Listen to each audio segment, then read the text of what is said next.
Hello family, Food Drama Rob here with another video today. I'm back. What's going on, family? We're gonna get right into it today. I'm not even gonna waste any time.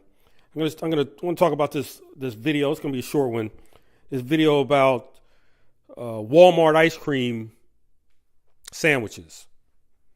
And this video's been out there a while, but I just wanted to. I just had to make a point about it. It actually went viral. There's been millions of people watched this video before, and Walmart's already tried to address the problem. Here's the scenario. This mother, and a lot of the people on the internet have done this too, YouTube. This mother leaves this ice cream sandwich out in the 80-degree heat, and she comes back, she looks at it, daughter leaves it outside, and the ice cream sandwich doesn't melt. All right. She's wondering, what is she feeding her kid? And we'll get into that when I get back.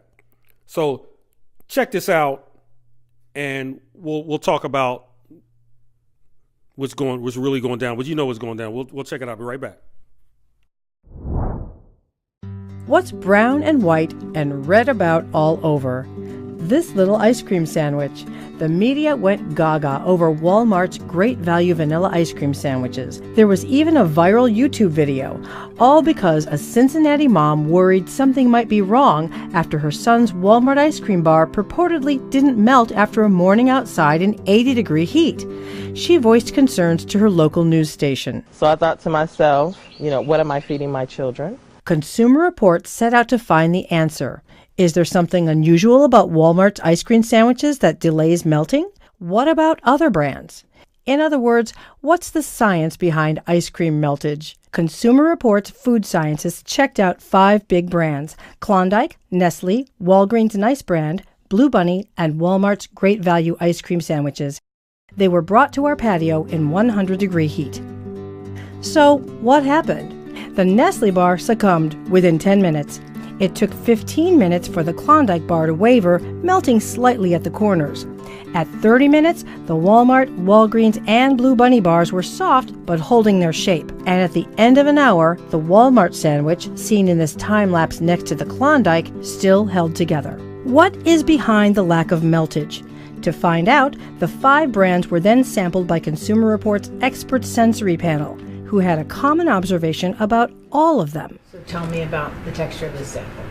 Without question, there are gums in this product. You can absolutely feel it in your mouth. Very big, gummy, almost like a marshmallow. Higher quality ice creams melt clean on the mouth. This is notably gummy, and it has an almost foamy feel on the tongue. 3 of the products, including Walmart's Great Value, Klondike, and Blue Bunny, had more of a foamy, marshmallowy feel to the panelists. Nestle and Nice Brands had the same textures, but to a lesser extent.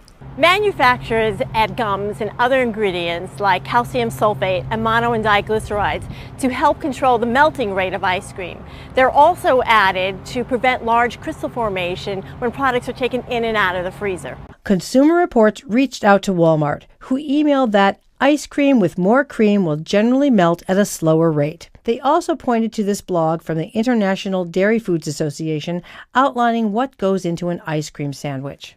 Cream may be a factor, but we know that gums and these other ingredients definitely play a role in helping keeping these products from melting. Should you be concerned about giving gums to your kids? We're talking about FDA-approved additives. In the world of processed foods, these are common ingredients. So if your child is eating ice cream, soup, salad dressing, even some yogurt, they're likely eating some gums. And in the hands of the average kid, most ice cream sandwiches won't even have time to melt.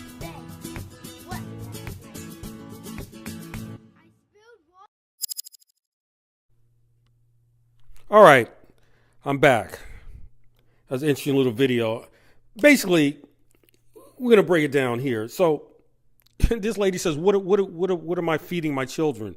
I mean, yeah, what are you feeding your children? I mean, most of us just have no clue and don't want to believe what's going on out here. This is not food.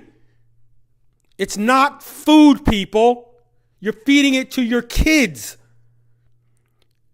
I mean, it looked like she's been eating a lot of ice cream sandwiches herself. That's why she was overweight. How most people are overweight. That's what I keep pounding in.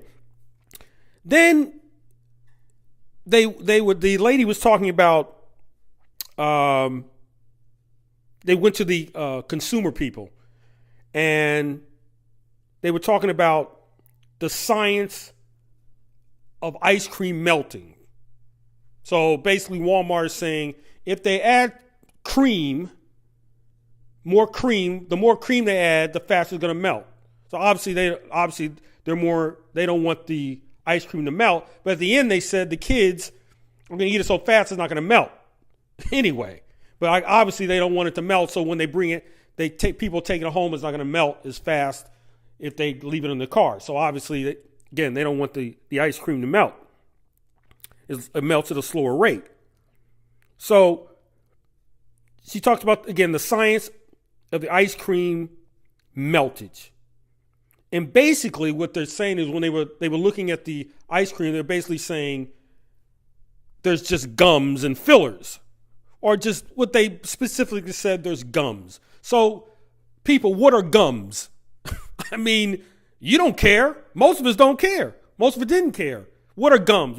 So, okay, I look at some of the ingredients. Obviously, we hadn't even talked about high fructose corn syrup, but I looked at the ingredients as they post them. There was high fructose corn syrup in there, gar gum, xanthan gum, carrageenan, carob gum, and they said artificial flavor. That's what's in this ice cream sandwich. It's not food. It's all chemicals. And so food industry who's listening said, well, all that stuff's FDA approved. And the lady at the end say they're FDA approved because those are common ingredients in all the foods. All the foods are basically made of the same stuff. It's garbage. It's poison, toxins. That's what's inside of them. Last thing. How do they get away with this? Well, they get away with it because you keep buying it. You trust these people. These people are like gods, these food industry. You walk in the store, and when you walk in the store, you think, and Americans, you think that when you walk into a grocery store, because the FDA says it can't be there, it's safe. You better wake up. You're feeding your kids this. That's why the kids are fat. The parents are feeding this stuff to them. They know you don't read the food ingredients. You don't even care. Because if it tastes good, then you buy it. Oh, it's so cute. Had all little kitties come around and let's see some ice cream sandwiches. That's all I got to say today. Enjoy your blessings. I'm out.